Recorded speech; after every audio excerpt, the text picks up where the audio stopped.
다큐멘터리 역사를 찾아서 제554편 회관왕 그는 누구인가. 서기론 1474년에 해당하는 성종 5년 4월 15일 왕비마마께서 홍서하시었습니다. 충전마마.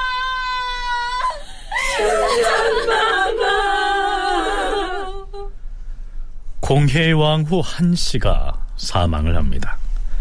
한명회의 딸로서 12살의 어린 나이에 당시에 자산군이었던 어린 성종과 혼인을 맺었던 것인데요. 이 성종과의 사이에 소생이 없는 상태에서 19 나이에 세상을 떠난 것이죠. 공해의 왕후의 행적을 기록한 지문의 일부를 소개하자면 이렇습니다. 왕후께서는 나면서부터 총애가 남달랐으며 조금 자라서는 온화하고 의순하시었다. 세조 2년에 세조대왕께서 우리 주상전하를 자산군으로 봉하고 배필을 가르실 때 뜻에 맞을 만한 사람이 없었는데 왕후께서 덕용을 지녔음을 알고 불러보고서 혼인을 정하시어 그해 정월 12일에 예를 이루었다. 그때 왕후께서는 나이가 어렸으나 노성한 사람처럼 엄전하셨다. 전하께서 즉위하시자 왕비로 책봉되신 뒤에는 정의왕후, 소해왕후, 안순왕후 등 3전을 극진한 효도로 받들었다. 후궁을 대접함에 있어서도 너그럽고 대범하시었다. 지난해 7월에 왕후께서 병환으로 한명회의 집으로 옮겨 거처하시니 주상께서 하루 걸러 거둥하여 애써 약을 드리도록 이르셨다. 병환이 나아 궁으로 돌아오셨으나 12월에 병환이 도지시니 왕후께서 증세가 낫기 어려움을 여러 번 아뢰고 하루아침에 불쑥행한 일이 오게 될까 참으로 염려하시어 별전에 나가고자 하는 뜻이 간절하시므로 주상께서 가보년 3월에 구연전으로 옮겨 거처하도록 명하고 종묘사직에 기도하고 또 사면령을 내리시었다. 왕후께서 홍서하기에 임박하여 죽고 사는 데에는 천명이 있으니 어쩌랴. 앞으로 영영 세 분 대비전을 여의고 끝내 효도를 다하지 못하게 되어서 부모에게 근심을 끼치는 것을 한탄할 뿐이로다 하시고 드디어 홍사하시니 이날이 4월 보름날이었다. 전하께서 매우 애통해하시고 새 왕비전께서도 슬픔에 목이 메어서 며칠 동안 음식을 패하셨고 중외의 모든 신료가 누구나 다 호국하였다. 네, 이러한 지문의 내용으로 봐서 성종과 공해의 왕후는 금실이 매우 좋았던 것으로 보입니다. 이때 성종은 공해 왕후보다 2살 어린 만 17이었는데요. 그 어린 나이에 왕비와 사별하게 됐으니까 성종에겐 그 충격이 작지 않았을 것으로 보입니다. 어떤 연구자는 이때 공해 왕후와의 사별이 이후 성종의 남녀관에도 큰 영향을 미쳤을 것이라고 분석을 하기도 합니다. 서울대 규장각 송웅섭 선임연구원의 얘기입니다. 공해 왕후가 장수해서 오래 살았다면 아무래도 뭐 정식 부인 둘을 얻지는 않았을 거고, 그래서 이제 자녀가 이제 줄었을 수도 있고, 또 뭐 한 명의 딸이기 때문에 또 그가 또 더 좀 조심스러울 수도 있었겠지만, 어쨌든 뭐 그건 가정이기 때문에 뭐라고 얘기는 할 수는 없습니다.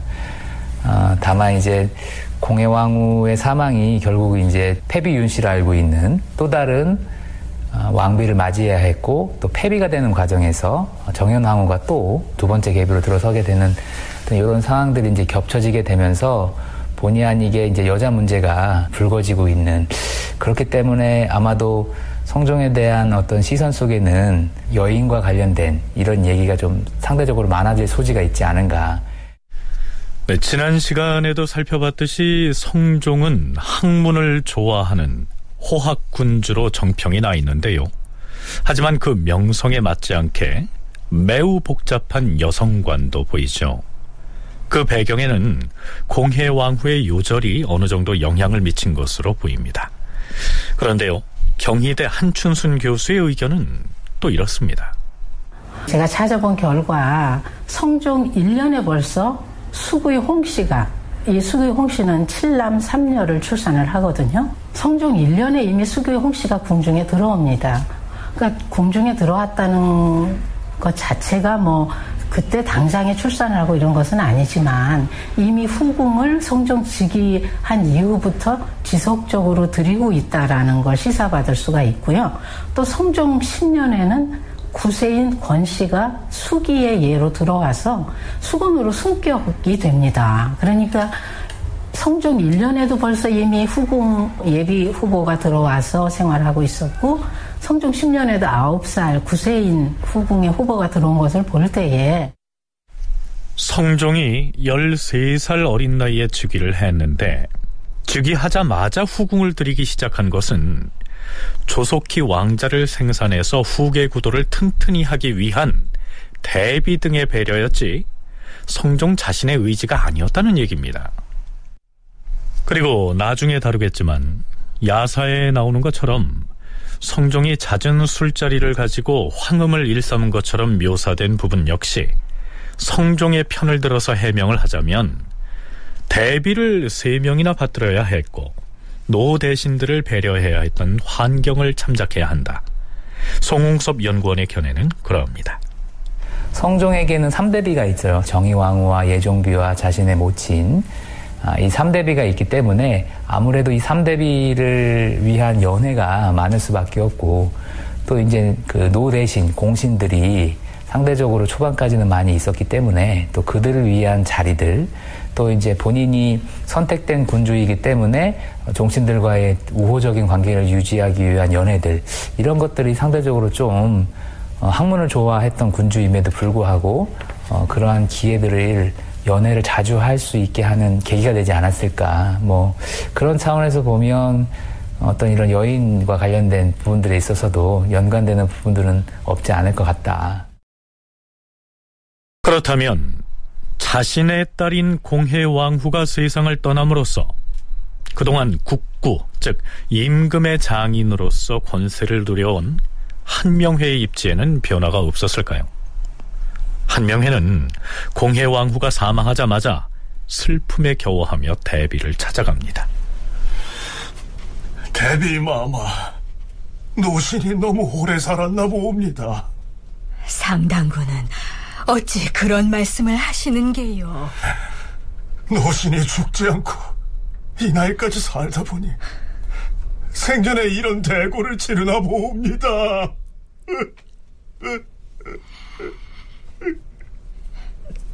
나의 비통함이 어찌 경의 슬픔과 다르다겠소? 대비마마, 아비로서 왕후를 앞세운 터에 어찌 벼슬에 연연하겠사옵니까? 겸병조 판서의 직을 거두어 주시기를 청하옵니다. 아니 될 말씀이요. 상당군은 하루빨리 슬픔에서 벗어나 어린 주상을 보필함에 있어 예전과 다름이 없도록 하시오. 아니옵니다, 마마. 겸병조 판서의 직을 거두어 주시옵소서.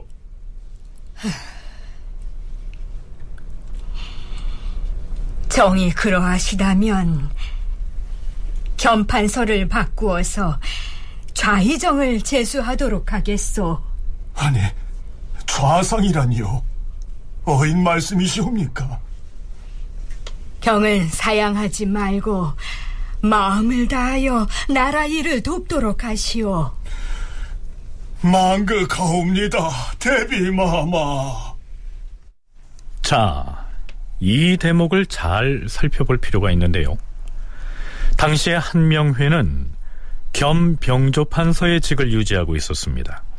물론 현직 병조판서가 따로 있었지만 노 대신인 한명회가 겸판서의 직을 갖고서 무관에 대한 인사를 좌지우지하고 있었던 것이죠.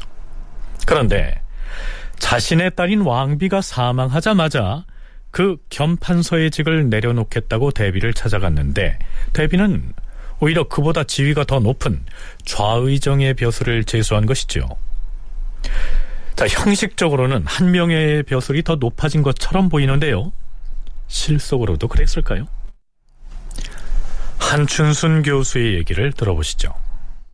근데 좌의정의 제수가 됐다는 건 개인적인 명예로는 굉장히 상당한 명예를 얻는 거지만 실제로 인사의 권한은 빼앗기는 것이 되기 때문에 명예로운 직함은 정승의 반열에 올랐다는 명예는 있었지만 사실 인사의 실권을 잃게 되는 거기 때문에 한명회로서는 자신의 권력의 정점에서 차차 이제 쇠퇴하게 되는 그런 중요한 계기가 되고요. 또 그의 손자인 인성군마저 죽게 되니까 아무래도 한명회가 공해왕후가 생전에 있어서 왕신에 있었던 거하고는 지위가 달라지는 변화를 맞게 되죠. 좌의정 제수는 우리가 생각하기에는 그 참 좋은 것 같다라고 생각할 수 있겠지만 인사의 실권을 내놓게 되는, 빼앗기게 되는 그런 것을 의미합니다. 이미 예종 때 영의정을 지낸 바 있는 한명회였기 때문에 새삼 좌의정 벼슬을 제수받았다고 해서 별 의미가 없다는 얘기입니다. 그보다는 무관직의 인사를 좌지우지할 수 있는 겸병조판서의 직을 내려놓음으로써 그의 영향력이 다소 감소했다고 볼 수는 있겠죠. 하지만 그럼에도 불구하고 성종을 왕위에 올리는 데 막대한 기여를 했던 한명회의 위상은 여전했다고 봐야 한다. 이러한 분석입니다. 조선 왕조의 역대 임금을 순서대로 얘기할 때 우리는 흔히 그 국왕들의 머리글자를 따서 태정, 태세, 문단세, 예성, 연중, 인명선 이런 식으로 나열을 합니다. 그렇다면 여러분은 조선시대 국왕 중에서 덕종이라는 임금의 이름을 들어보셨습니까? 못 들어보셨다고요? 그렇다면 회관왕이라는 왕후는 들어보셨습니까? 아마 들어보신 분이 드물 것입니다. 하지만 그런 왕이 있었습니다. 종묘에도 그 위패가 모셔져서 후대 왕이 그 제사를 받들기도 했는데요. 자, 몇 대의 왕이었냐고요? 지금부터 탐색을 해보기로 하죠. 예종이 갑작스럽게 사망을 하자 어린 자산군을 내세워서 서둘러 왕위를 이어받기는 했는데요. 이 어린 임금, 즉 성종의 아버지를 과연 어떻게 대우할 것이냐 하는 점이 문제로 대두되게 됩니다. 성종 즉위 초기에 있었던 논란을 소개하자면 이렇습니다. 대비마마, 제왕이 대통을 계승하면 사친을 돌볼 수 없다 하는 것은 이미 명백한 사실이옵니다. 의경세자를 황백구라 일컫되 이름은 부르지 아니하며 전하께서는 스스로를 효질이라고 일컫는 것이 의리에 타당하옵니다. 하오나 의경이 이미 세자가 되었고 다른 자코는 없사오니 존숭할 만하옵니다. 마땅히 왕으로 주승하여 시호를 올리고 별도로 사당을 세워야 할 것이옵니다. 의경세자의 능은 시호에 따라 칭호를 삼아야 할 것이나 임금이 아니었으므로 종이라고 일컫지는 말아야 할 것이며 관에서 제사를 지나게 하되 제사를 주관할 만한 사람을 별도로 의논하여 그로 하여금 세습하도록 하시옵소서. 대비마마, 자고로 남의 후사가 된 자는 후사로 한 분을 일컬어 부모라 하고 그 낳은 부모를 일컬어 백숙 부모라고 한다 라고 하였사오니 이는 천지불변의 대의이옵니다. 그러나 자기를 낳은 의리가 지극히 높고 지극히 크니 그 사은을 어찌다 끊을 수야 있겠사옵니까? 마땅히 특수한 칭호를 제정하여 그 자손으로 하여금 자코를 물려받아 제사를 받들도록 한다면 대통에도 문제가 없을 것이옵고 자기를 낳은 부모에게도 또한 존숭의 도리를 다하게 될 것이옵니다. 대비마마, 청컨대 옛 제도에 의거하여 의경세자를 소급 책봉하여서 의경왕으로 삼고 황백고라 일컫도록 하시옵소서. 충문에는 효질이라 일컫고 월산대군으로 하여금 제사를 받들도록 하는 것이 마땅할 곳이옵니다. 이와 같이 한다면 사람의 정리에도 편안하고 옛날의 예절에도 합당할 것이옵니다. 하오나 신은 삼가 살펴보건대 의경세자는 마땅히 종으로 일컬어서 왕으로 봉하고 그 묘를 승격시켜 능으로 삼고 별도로 사당을 세워야 할 것이오며 충문에는 황백고 질자신이라 일컫는 것이 마땅할 것이옵니다. 아니옵니다. 종으로 일컬어서는 아니되옵니다. 종으로 일컬어 존승하여야 마땅하옵니다. 자, 이게 무슨 얘기인지 얼른 이해가 안 갈 텐데요. 자, 우선은 한춘순 교수의 얘기 먼저 들어보시죠. 성종이 예종의 뒤를 이어서 승계한 것이었기 때문에 또다시 자기 사친을 왕으로 추존한다는 것이 조선시대에서는 그 전례가 없었고요. 그래서 여러 가지 논란이 따르게 됩니다. 관료들이 중국의 예를 많이 한다거나 또는 이제 고려나 원나라의 예까지도 원용을 해서 자신들의 주장을 이게 의리상 맞는 일이냐 이런 거를 주장하는 이론의 근거로 삼게 됩니다. 근데 사친을 왕으로 추존하는 것은 의례상으로 정당하다고 보기는 어렵고요. 왜냐하면 일단은 예종을 아버지라고 이렇게 지칭을 했기 때문에 그러니까 사친은 그 왕실의 계보에서는 이제 밀려나는 게 되는 것이죠. 잠깐 세조 때로 거슬러 올라가서요. 왕실의 혈연 관계를 다시 짚어보자면 이렇습니다. 세조는 자신이 왕위에 있을 때 맏아들, 즉 적장자를 세자로 책봉한다. 그가 바로 의경세자이다. 의경세자는 명나라로부터 공식적으로 세자 책봉을 받은 인물이다. 그런데 이 의경세자는 월산군과 자산군 등 두 아들을 낳은 뒤에 아버지인 세조보다 먼저 세상을 떠나버린다. 그 얼마 뒤에 세조가 사망하자 죽은 의경세자의 동생이 왕위에 올라 예종이 된다. 그런데 예종은 왕위에 오른 지 1년 남짓 만에 사망한다. 이때 예종의 아들 제한대군이 있었지만 나이가 어렸기 때문에 순서로 보면 의경세자의 맏아들인 월산군이 왕위를 이어받아야 했으나 한명회의 사위였던 의경세자의 둘째 아들, 즉 자산군이 왕위에 올라 성종이 된 것이다. 그런데 문제는 성종의 아버지인 의경세자는 세자 시절에 사망해버렸기 때문에 임금의 자리에 오른 적이 없다는 사실입니다. 이때까지 조선 왕실에서 왕의 아버지가 왕이 아닌 경우는 성종의 경우가 처음이었습니다. 그렇다면 성종은 자신의 친아버지인 의경세자를 뭐라고 불러야 하고 또 제사는 어떻게 모셔야 할까요? 아들인 성종이 현재 국왕인데 그의 친아버지를 의경세자 이렇게 부른다면 조금 이상하지 않습니까? 그래서 덕종이라고 해야 한다. 아니다. 왕위에 오른 적이 없으니까 종자를 붙여서는 안 되고 그냥 의경왕이라고만 해야 한다. 이런 논란이 있었던 것이죠. 앞에서 소개한 대신들의 발언 중에서 남의 후사가 된 자는 후사로 한 분을 일컬어 부모라 해야 한다. 이런 내용이 있었죠. 이게 무슨 얘기냐 하면 성종은 예종으로부터 왕위를 물려받았기 때문에 왕도 정치의 예에 따르자면 예종을 아버지라고 불러야 옳습니다. 그렇다면 자신의 친아버지였던 의경세자는 큰아버지를 의미하는 황백고가 되겠죠. 이렇게 되면 의경세자는 더 이상 성종의 아버지가 아니므로 그 제사는 성종의 형인 월산군이 지내게 됩니다. 만일에 이 성종이 직접 제사를 지내게 된다면 그는 충문에서도 스스로 아들이라고 해서는 안 되고요. 조카를 의미하는 질자 혹은 효성스러운 조카를 뜻하는 효질이라고 해야 한다. 이러한 논란이 있었던 겁니다. 성종 같은 경우에는 의경세자라고 하는 세조의 맏아들의 둘째 아들이었거든요.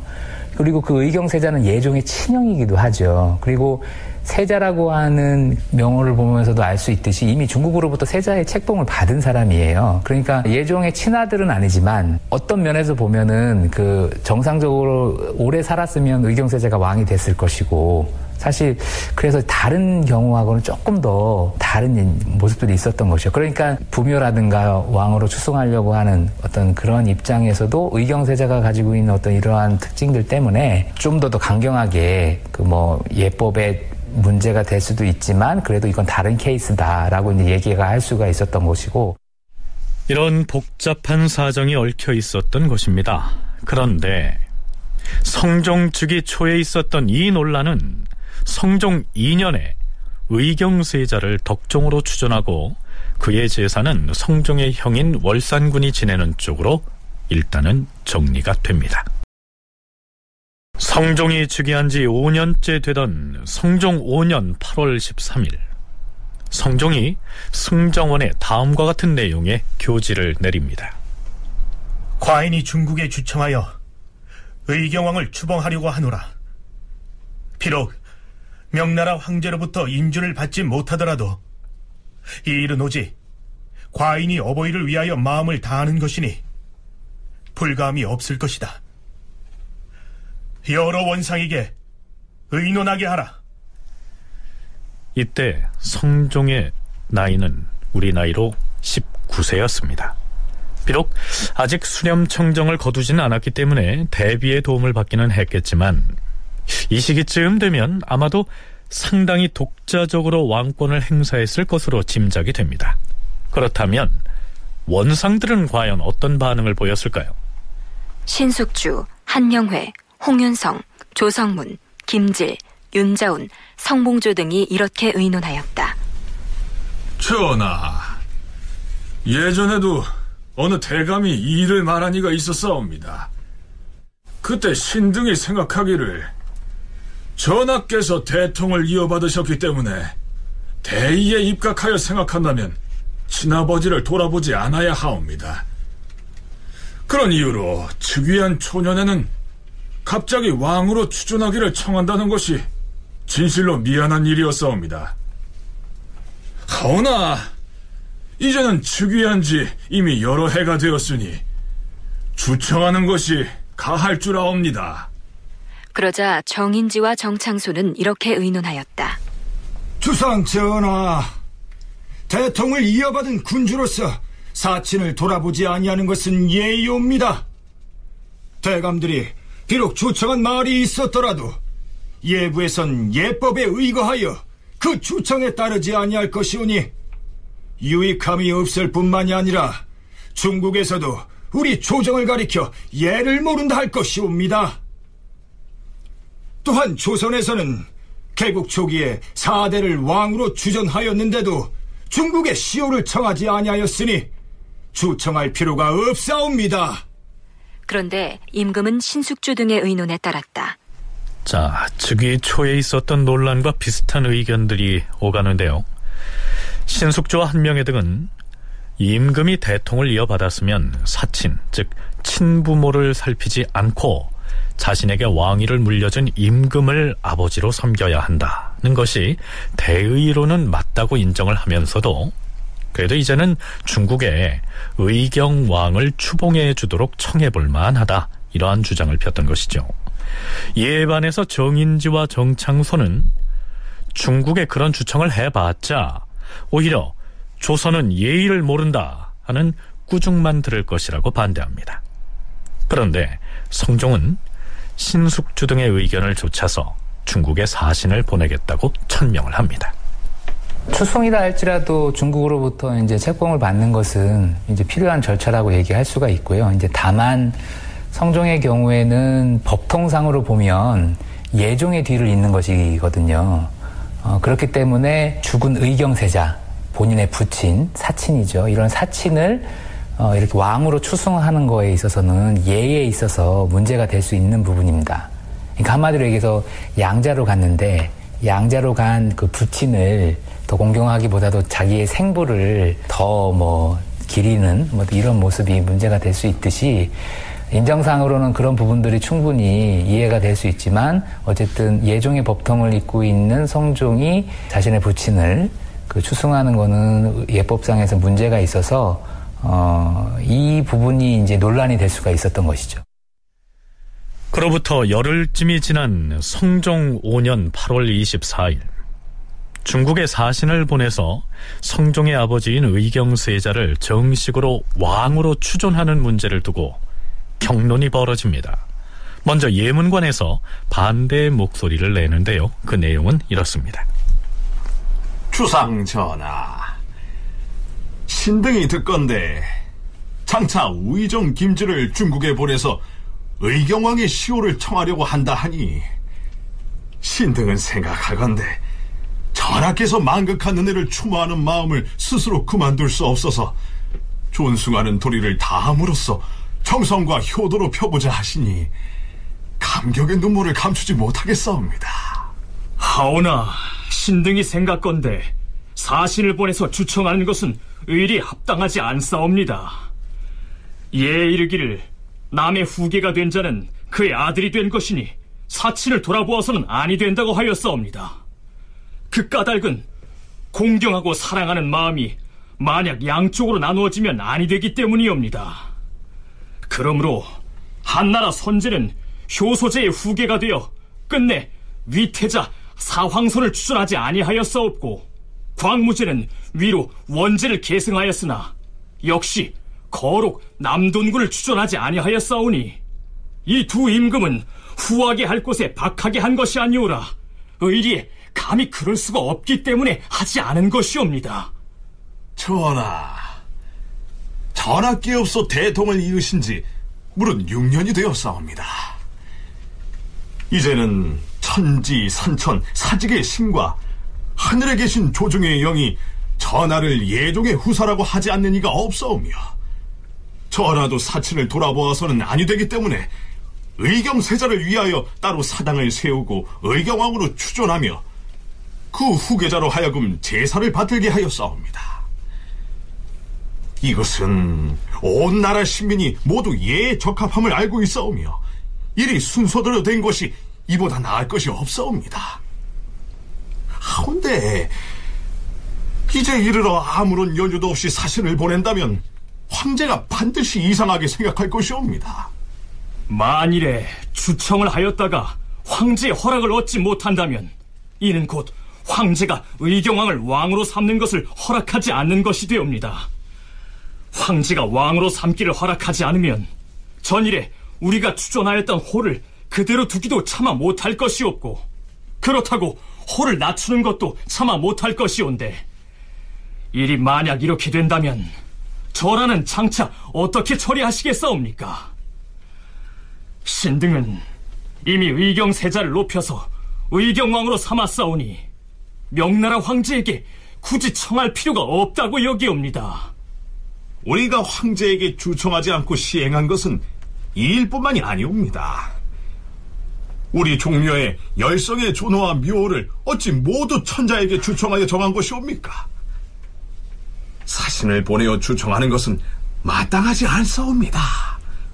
거두어 주시옵소서. 거두어 주시옵소서. 과인은 그대들의 청을 간합할 수 없습니다. 신료들의 반대 상소도 그 내용이 대단히 매섭지만 그것을 받아들이지 않겠다는 성종의 의지도 완강한데요. 자, 여기서 잠깐. 의경세자에게 왕의 시호를 추존하겠다는 것은 순전히 성종의 의지로만 추진된 일일까요? 성종이 독자적으로 추진할 수 있는 문제가 아닙니다. 대비가 전면에 나서서 성종하고 함께 정사를 보지 않았다고 그래서 대비가 아무것도 안 하고 성종에게 맡겼다고 이렇게 생각하는 건 곤란할 것 같고요. 대비는 성종이 즉위한 후 2년까지는 전부 성종과 함께 자리를 같이 해서 정사를 듣고 현안을 의논하고 결정을 내립니다. 거의 대비가 결정을 내렸다고 봐야 되죠. 그리고 원상이 많은 권력을 가지고 원상이 국가 정책을 좌지우지했다 이런 주장도 있지만은 사실은 대비가 정책을 아뢰는 경로는 여러 가지 방법이 있어요. 이 무렵이 되면 물론 성종이 어느 정도 왕권을 독자적으로 행사했겠지만 이런 중대사를 혼자 추진했을 가능성은 희박하다는 얘기입니다. 나흘 뒤인 8월 28일 신숙주가 성종에게 이렇게 말합니다. 전하, 일전에 예문관에서 상소한 것을 보아하니 그 내용이 참으 불순하옵니다.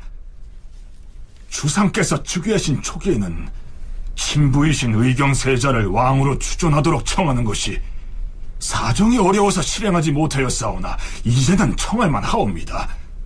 또한 만일에 국내에서는 의경왕으로 일컫는데 중국에서는 세자로 일컫는다면 칭호가 같지 아니하므로 부득이하여 추존하려는 것이 아니옵니까? 하온데 예문관에서 올린 상소를 보면 중국의 여태자에 관한 일을 인용하여 말하고 있사온데 여태자는 종묘 사직의 죄를 얻었으므로 우리 의경왕에게 비교할 것이 아니옵니다. 뿐만 아니라 여기 중국이 우리를 무식하다 할 것이라고 하였사오니 청컨대 이 불손한 상소문을 올린 자들을 부르시어서 그 실종을 물으시옵소서. 그들이 상소한 말이 비록 순하지 못하더라도 저들은 후계자가 된 자는 이전 임금의 아들이 된다는 말을 굳게 따르기 때문에 그러한 것일 따름이니 달리 무슨 실정이 있겠습니까? 상당군의 의견은 어떻습니까? 전하, 예문관 관원들이 전하께 상소한 언사가 저와 같사온데 어찌 숨기고 있는 이유가 없겠사옵니까? 청컨대 불러서 캐물으시옵소서. 경들의 뜻이 그러하다면 예문관 직제학, 홍기달 등을 불러오도록 하세요. 신숙주 등은 예문관 관리들이 상소문에 불손한 언사를 담았으니까 추국해서 엄벌에 처해야 한다고 주장을 합니다. 하지만 성종이 결국 이렇게 정리하죠. 그대들이 상소한 내용을 보니 불순함이 많도다. 허나 대의를 말하였으므로 과인이 우선 용서하겠으니 다음에는 이런 것을 습관하지 말도록 하라. 그런데 이 문제에 대해서 성종실록을 기록했던 사관은 이렇게 논평하고 있습니다. 중국의 시호를 청하는 의노는 신숙주가 임금의 뜻에 아부하여서 찬성한 것인데도 대신과 대간 중에 그 잘못을 말하는 자가 없었으나 오직 정인지와 정창소는 자신들의 지론을 굽히지 아니하였고 예문관에서도 반대하는 상소를 올렸던 것이다. 그러자 신숙주와 한 명에는 예문관 관원들에게 죄주기를 청하였고 임금이 부득이 그 사실을 묻고서 용서하였음에도 신숙주 등은 꼭 죄를 주어야 한다고 하여서 사사로이 서로 다시 의논을 하였던 것이다. 그러자 정인지가 말하기를 옛날 세종께서는 집현전의 여러 선비들의 말이 비록 맞지 아니하더라도 죄를 주는 일은 없었는데 하물며 그런 말을 했다 하여 어찌 죄를 줄 수 있겠는가? 그러자 신숙주가 마지못해 그만두었는데 그 당시에 도대체 간관들은 두려워서 웅크리고 앉은 채 한 사람도 말하는 자가 없었으니 참으로 그들은 복록만 받아 챙기려는 자들이라 아니할 수 없을 터이다. 드디어 성종 6년 1월 29일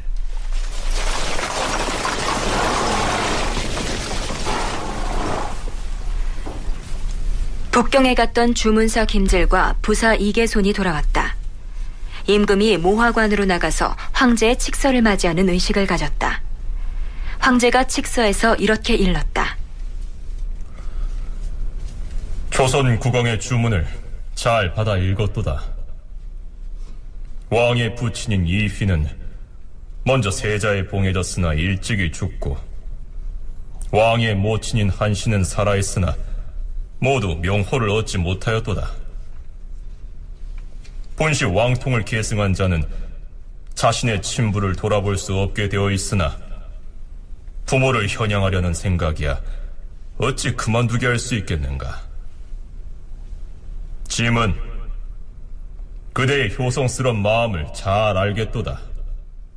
하여 죽은 의경세자 이휘를 추봉하여 조선의 국왕으로 삼고 그 시호를 회관이라 하며 부인 한씨를 봉하여 회관 왕비로 삼노라. 그리고 고명과 아울러 왕비의 관복을 하사하니 기꺼이 받으라. 이때 명나라의 황제는 성화제, 즉 헌종이었는데요. 성종의 뜻을 받아들여서 의경세자를 조선 국왕으로 추봉하고 그 시호를 회관이라고 정해줌으로써 의경세자는 공식적으로 세자의 명칭을 벗고 회관왕이 된 것입니다. 성종이 즉위하자마자 제기됐던 의경세자의 추승과 관련된 문제가 이제 와서야 결실을 봤다고 할 수 있겠죠. 송웅섭 연구원의 얘기입니다. 성종의 어떤 정통성을 또는 성종의 위상을 좀 더 이제 높이는 방식으로 추승의 문제들은 이전부터 있었고, 다만 이 시기에 오면은 한 5년 정도라고 하는 시점은 중국으로부터 그런 것들을 이제 책봉을 받고 하는 그 시간이 좀 걸렸던 것 같아요. 그래서 5년 무렵에 다시 조금 더 추가를 하고 있었던 것이죠. 더 이제 의경세자, 이제 성종의 아버지를 더 추승하는 데 있어서의 절차들이 또는 이제 한 단계 한 단계 더 높아가는 그 시점이라고 얘기할 수 있습니다. 전혀 없었던 것이 아니고, 이때부터 시작되는 것이 아니고 이전부터 해왔던 것이 조금 더 이제 추가가 되고 있는 양상이었다.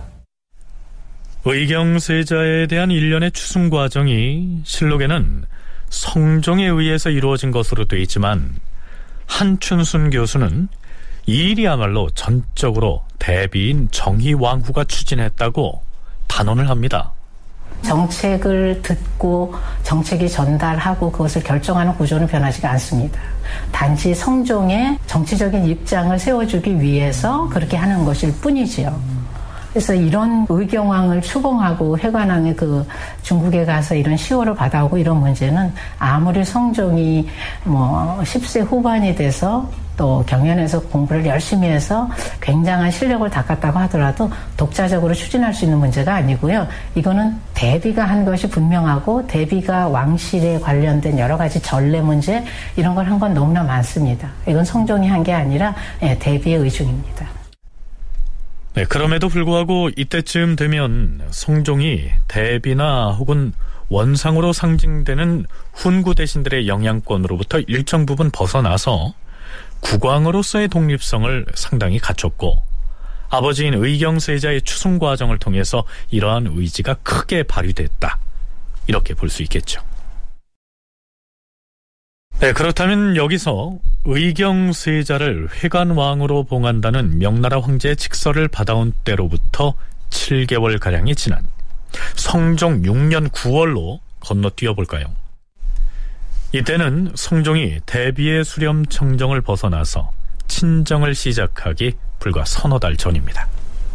동반의 경우 주문대부 이상과 서반의 경우 통정대부 이상의 대소신료들에게 명하노라.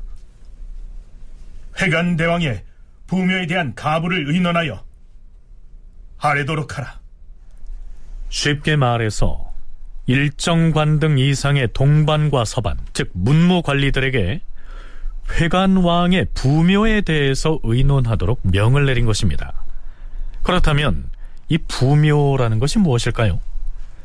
죽은 왕의 신위를 종묘에 모시는 것을 일컫습니다.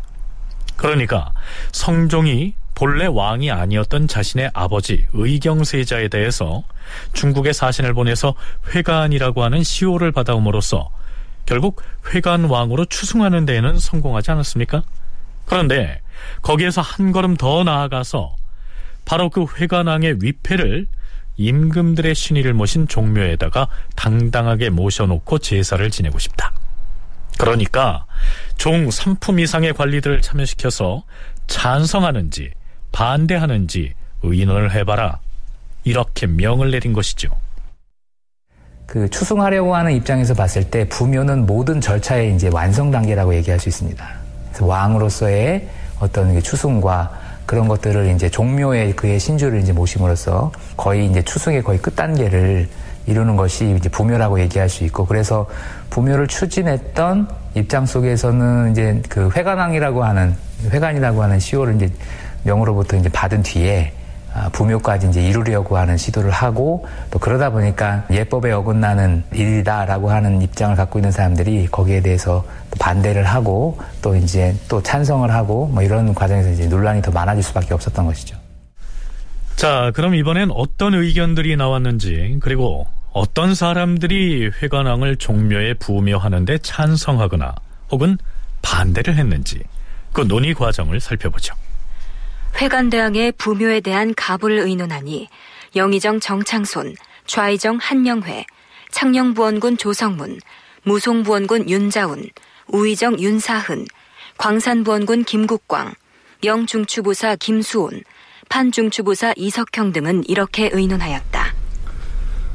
전하, 옛 한나라와 당나라 이후로 제왕들의 반기손자가 대통을 잇게 되면 자신의 친부, 즉 사친을 돌보지 아니하고 별도로 사당을 세워서 임금이 아닌 다른 사람으로 하여금 제사를 주관하게 하였사옵니다.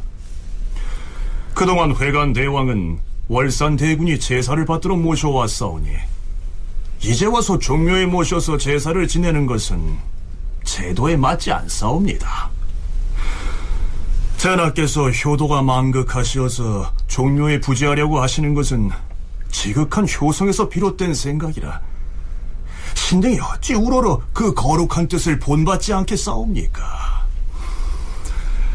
하오나 그러려면 처리하기 어려운 문제가 있사옵니다. 회관대왕을 종묘에 부묘하면 무슨 어려운 일이 생긴다는 것입니까?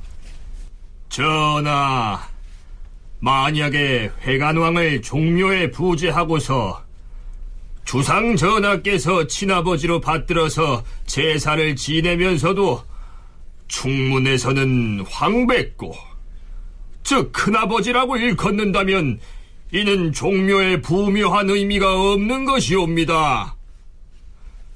그렇다고 황고, 즉 아버지라 일컫는다면 그 전에 이미 예종께 황고라고 일컬었으니 양쪽을 모두 부친으로 일컫는 격이 되옵니다. 그럴 수는 없는 것이옵니다. 신등은 반복하여 생각하여도 부묘의 마땅함을 알지 못하겠사옵니다. 거두어 주시옵소서. 거두어 주시옵소서. 왕도 정치 예를 따르자면 이 얘기가 맞겠죠. 자신에게 왕위를 물려준 왕을 아버지라고 부르게 돼 있기 때문에 성종은 이미 예종을 아버지라고 불렀고 사친, 즉 친아버지인 의경세자를 큰아버지라고 불렀으며 또한 의경세자 앞에서 스스로 조카라고 칭했고 또 그 제사도 성종의 형인 월산군이 지내왔습니다. 그런데 그 의경세자가 중국으로부터 회관왕의 시호를 받았다고 해서 그를 종묘에 모시게 된다면 이제부터는 임금으로부터 직접 제사를 지내야 하고 호칭도 황고, 즉 아버지라고 불러야 할 텐데 이렇게 되면 아버지가 두 명이 되는 사태가 생기죠. 대신의 입장에서는 자신의 생각이 어떻든 임금을 올바르게 보필한다는 의미에 있어서는 원칙론을 주장하게 되죠. 이 종묘 부묘에서 논란되는 걸 보면 예종을 이미 황고, 즉 아버지라고 지칭했는데 그럼 이 사친을 부묘하면서 조카라고, 육친인 아버지를 조카라고 칭하면서까지 부묘를 한다는 게 이게 의리에 있을 수 있는 일이냐? 이건 있을 수 없는 거다. 이게 이제 신료들의 명분이었죠. 만약에 그러면 종묘 부묘를 하게 되면 실제로 예종은 즉위를 해서 신료들과 백성들 사이에 임호해서 이렇게 그 은혜를 베풀고 정치를 한 실질적으로 전국 운영을 했는데 그러면 이 회관왕의 위차를 종묘에서 어디에 둘 것이냐. 그렇다고 해서 모든 신료들이 회관왕의 종묘 부묘에 반대한 것은 아니었습니다. 양성지의 말을 들어보시죠. 주상전하, 신이 원나라와 고려의 고사를 역력히 상고해 보니 임금이 자신을 직접 낳아주신 너버이를 추존하여 태묘에 부양하였다는 기록이 있사옵니다. 이제 전하께서 회관대왕을 종묘에 모셔두고 제사를 지내는 것은 합당하옵니다. 다만 전하께서 제사를 지내시되 황백고라 일컬음으로써 계통의 의를 엄하게 하옵시고 예종의 상위에 올리어서 서찰을 두는 것이 좋겠사옵니다. 양성지의 의견이 이렇습니다. 양성지와 같은 경우는 이건 왕실에서 딱 원하는 대답입니다. 원나라나 고려의 예를 들죠. 원나라랑 고려의 경우는 모두 소생한 어버이를 추존해서 태묘에 부양하였다. 이런 사례가 있다. 그런데 회관왕을 종묘에 부재하는 것이 왜 잘못됐느냐. 고려에도 그랬고 원나라도 그랬는데 단 그에 대해서 성종이 조카가 된다는 황백고를 일컬어서 그 계통의 의를 엄히해야 된다. 조카라고 하는 거는 좋다. 이건 왜냐하면 이미 예종의 뒤를 이어서 왕이 되었기 때문에 왕이 아버지가 된 상태이니까 회관왕에 대해서는 조카라고 해서 계통은 바로 세우고 예종의 위에 올려서 혈연에 그 서열을 두자는 이렇게 주장을 합니다. 이거는 너무나 왕실에서 원하는 답이죠. 회관왕을 종묘에 모시되 임금이 충문에 읽을 때에는 그 호칭을 황백고, 즉 큰아버지로 해야 한다는 것입니다. 그리고 그가 예종의 형이었기 때문에 그 서열은 예종의 위에 자리하게 해야 한다. 이런 내용이죠. 자, 다른 신료들이 가만히 있을까요? 좌참찬 서거정, 무령군 유자광, 판한성부윤 권감, 호조참판 정란종, 행첨지 중추부사 이봉 등이 말하였다. 전하, 회관왕을 큰아버지라고 일컬었으면 마땅히 전하께서는 스스로를 조카라고 일컬어야 하옵니다. 실제로는 친아버지에게 제사를 올리면서 큰아버지라 부르고 스스로를 조카라고 일컫는다면 전하께서는 편하시겠사옵니까? 그렇다고 황고, 즉 아들이라 일컫고 또 스스로를 효자라고 일컫는다면 그럼 예종에게는 장차 어떻게 일컫겠사옵니까? 이는 아니 될 일이옵니다. 자, 이번엔 행호군 김유의 얘기도 들어보시죠. 대통을 이은 군주가 이전의 왕을 아버지로 삼고 자신의 친아버지를 돌아볼 수 없다는 것은 만세토록 바뀌지 않는 법이옵니다. 뿐만 아니오라 예종의 위패를 형의 위에 두는 것도 부당하지만 그렇다고 임금으로서 다스린 바가 없는 회관왕의 위패를 예종의 상위에 두는 것도 아니 될 일이옵니다. 그런데 기왕의 회관왕을 이미 왕으로 봉하였는데 월산대군에게 계속 제사를 모시게 하는 것도 옳지 않사옵니다. 그러니 종묘에는 모시지 말고 별도의 사당을 설치한 다음 관원을 보내어서 제사 지내게 하시되 전하께서 가끔 친행을 하시어서 종묘의 의식과 같이 하는 것도 좋을 것이옵니다. 이외에도 수많은 신료들이 매우 다양한 의견을 제시하죠. 며칠 뒤 그동안 회관왕의 부묘에 대해서 여러 신료들의 논의를 지켜보고만 있던 대비가 그 논쟁에 끼어듭니다. 회관왕의 부묘는 의논하는 자들마다 그 의견이 한결같지 아니하니 마땅히 조목마다 다시 의논하도록 하라. 첫째, 주상이 회관왕을 큰아버지, 즉 황백고라 일컫게 되면 종묘에 부묘할 수 없다고도 하고, 혹은 황백고라 일컫더라도 종묘의 사당에 부묘할 수 있다고도 하니 어느 쪽이 옳은지 그 이유를 묻는 바이다. 둘째, 많은 신료들이 예전에는 이와 같지 아니하였다라고 하지만 회관왕은 황제의 명을 받아서 세자가 되었고 또한 황제의 명을 받아서 왕이 되었도다. 예종이 나중에 비록 왕이 되었다 하더라도 회관왕이 세자일 때 먼저 신하의 예를 갖추었으니 예종보다 상위의 자리에 모신다 한들 무엇이 해롭겠는가? 대비는 회관왕을 종묘에 부묘하는 것이 옳다는 여론을 이끌어내기 위해서 매우 적극적으로 나섭니다.